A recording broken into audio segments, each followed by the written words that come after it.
Hey guys, welcome to Revisionist History, a brand new show here on WatchMojo where we discuss things that could have happened. My name is Julian. I'm with Ash this week.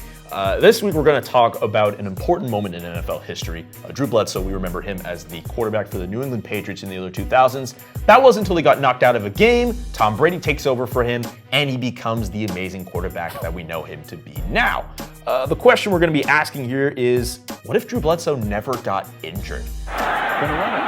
Needs 10 yards. Oh, does he hit? Oh, my. Let's get to these points here.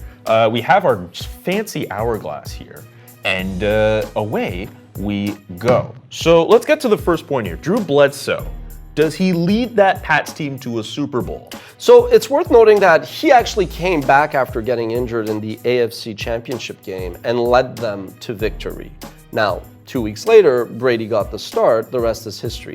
I think under Bill Belichick, you got to bear in mind defense wins. Belichick won twice as a defensive coordinator with the Giants, and the quarterbacks were the great Phil Simms and then the awesome Jeff Hostetler. So I actually think that probably Belichick and Bledsoe would have been able to win one, maybe two, but clearly not the dominant decade that they had under Brady. I don't know if he wins a Super Bowl. I think Drew Bledsoe was a favorite of the owner, Robert Kraft. Bill Belichick was obviously a fan of Brady. He drafted him. I think there's reason to believe that there's perhaps a chance where Bledsoe doesn't necessarily do well finishing off the year, and maybe even Bill Belichick gets fired the next year. I know it's a little hasty, but Robert Kraft, he gave up a lot for him.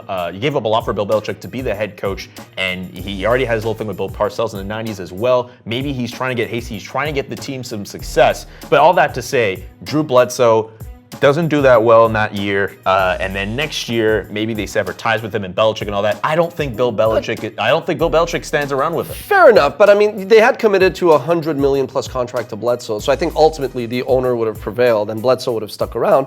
Possible, but the thing to note about Bledsoe is he actually had very good stats. Like, it wasn't just like a Ryan Leaf. I know Leaf was number 2 after Manning, but it wasn't like just this prospect that came out of college. He actually had amazing stats. Even the year after he went to the Bills, he put up some solid numbers. Now, we can agree to disagree there. Right. Fair enough. I just have to take a game like this and go back and try and learn from the mistakes in this one, is the big thing. And then try not to make the same mistakes next week, is the big thing for me. Point two, does a Bill Belichick-led team have anywhere near the same level of success with any other QB? I want to answer this first. I think that if Bill Belichick gets the guy that he wants there, and you put the defensive players that he has in place. They had Lawyer Malloy before they cut him, I believe, in 2004. Ty Law, Willie McGinnis, Mike Vrabel, Teddy Bruschi. That defense was so good. Top ranked in 2003, second top ranked in 2004. There's reason to believe if Bill Belichick puts a good quarterback in front, there's a reason. I think the Patriots win. Nobody is disputing that the Bucks won, the Ravens won, defense wins championships. It's a cliche for a reason. I think the issue is not does Bill Belichick win with anybody. Trent Dilfer won with the Ravens. Yeah. So anything is Jeff Hostetler, right? Like, anybody could win under the right system. I ultimately think, as much as Belichick is this genius, Brady was this clutch quarterback, 6th round, coming out of nowhere, just really cool, calm, and collected, a bit like Montana a decade before him.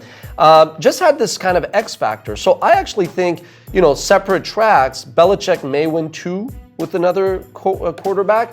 I think Brady would have won 3 or 4 under another coach. Now, not on a Bengals team type of thing, but like with a decent team, decent coach, I think Brady just has this X factor, this killer instinct. So I think in the end, Brady would have had the more successful career without Belichick than vice versa. It's the system. I really think that because of how good the Patriots defense was in those, especially for those first few Super Bowls, where yes, Brady was clutch in certain moments, but it's really the defense that really prevailed. I think that if you put another great quarterback in front, Belichick definitely. But I also think You're crazy. But I also think, and you mentioned this, quarterbacks, depending on the system that they're in, they could see success, they could flounder. Tom Brady on a Buffalo Bills team, how well do you think he really does? Well, unlike Jim Kelly, he would have won one of those Super Bowls. That's what I mean. He would have probably won 2 or 3. Depends give on the the ball, pieces around him. No, though. And the defenses as no, well, right? Thurman Thomas and like Andre Okay, whoa, Reed. whoa, No, we're not they talking had, about 92, No, the okay, 90s. We're fair, not talking okay, about yes, the yes, 90s. okay. We're talking about... But we're saying a team. Like, don't put him on the Bills, but like you put him on the Steelers, he wins more than, like the Steelers did possibly, because he's just that clutch. Now, again, I think you're crazy. Systems and teams. Of course, but Systems and 5 teams. Super Bowls, Charles Haley is the only dude who's done it with 2 teams, Niners and Cowboys. Tom Brady's done it with 1 team. That says something about Tom Brady. Ultimately, he's the guy on the pitch, not the guy on the sidelines. Yes, but that's just me. But that being said, and we'll give all due respect to Brady for the last 2 Super Bowls because he had to come through in the clutch. But those first few, it was the defense. Good players can't overcome bad coaching. It's impossible. Does Peyton Manning do well with Bill Belichick? Okay, as a this head might sound coach? controversial. I actually think Manning wins less than 5. I know Manning is technically the better quarterback, but again, that X factor, that clutch factor, Manning does not have a 5 out of 8 win percentage in the Super Bowl, right? I think ultimately Brady is the guy. Okay. Who wins more? So Brady may win more, I might give you that, but Peyton Manning wins like 3 Super Bowls with the New England Fine, Patriots. 3, I'll give you 3. There's no debate about that. And I also think that we call Peyton Manning the GOAT. We call Peyton Manning the GOAT. And it doesn't matter if Yes. if Joe Montana has more Super Bowls, because Yes. everyone looks at Peyton Manning's mind and everyone looks at how he does all those audibles off the snap before. Like, Peyton Manning is looked at as the definitive GOAT. Louisville Soul Train. Louisville Soul Train. They're purple. Purple Buddha Raiders. My final point, we're out of time. Yes. This is my shot in the end zone. So I actually agree with you on that. I think even if Manning wins less than Brady's 5, I do believe that Manning just being the prototype of the ideal quarterback, that's all he does. It's plausible that his numbers are just so off the chart combined with that defense. You saw what he did with the Broncos. Sure, Brady may not be the greatest of all time because without Belichick, is more that my point, without Belichick, Brady may still only win 3. Fair enough, but I still ultimately think that in that debate, Brady does have the X factor. Well, we are out of time. So says the hourglass.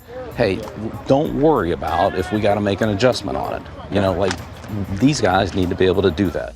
Ash, I can't thank you enough for joining us on this week's episode. What do you think would have happened if Drew Bledsoe never got injured? And what are some other topics you want to see us discuss in revisionist history? Write them in the comments here, and we may even get to them. Thank you all so much for watching this week's episode. See you all next time.